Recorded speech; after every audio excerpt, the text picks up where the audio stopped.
राजा जी आज तू सतावन तो नइखी नहीं हरे में तेल तेल लगावना नइखी नहीं हरे में लहंगा के नीचे क्या है सबको दिखलाई है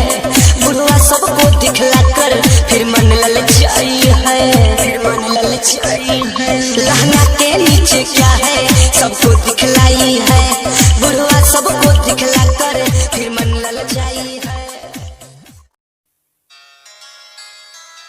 music by Maya recording studio Marhaura Dhenuki चौक गलिल बा साइज सखी और कोई से